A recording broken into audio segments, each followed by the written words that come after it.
If you are negotiating something with your cat or with your non-human family member species who have very high intelligence, relatively intelligent sentient beings such as a cat, in this case I can only speak of my cat, I am not an expert.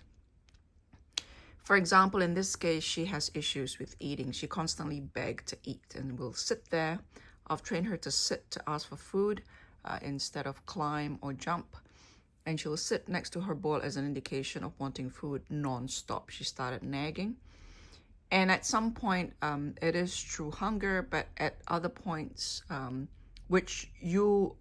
do a separate video on how we can establish that. When you've established that it is nagging rather than genuine hunger, the way to tell them is not to be quiet or to ignore, but to move them in a position that is clearly away from eating. In this case, I will move her from here to this chair. And when I put her in this chair, she'll know that there will be no eating and no food served. And that get the message through that this negotiation is over.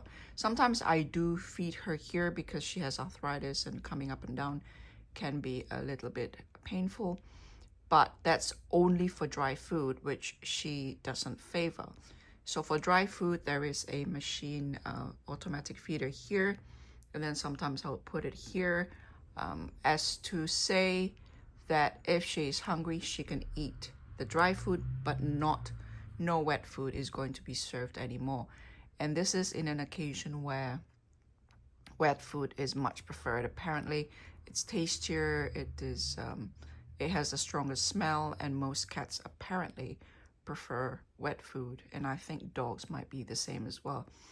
And like us, they do prefer variety of taste, variety of food, believe it or not.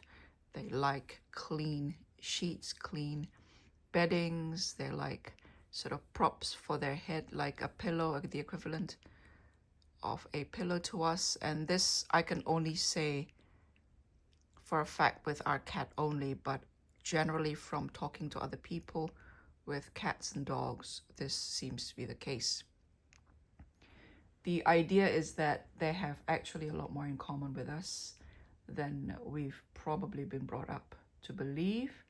And the issue is not so much intelligence, but language. Once again, I'm not an expert.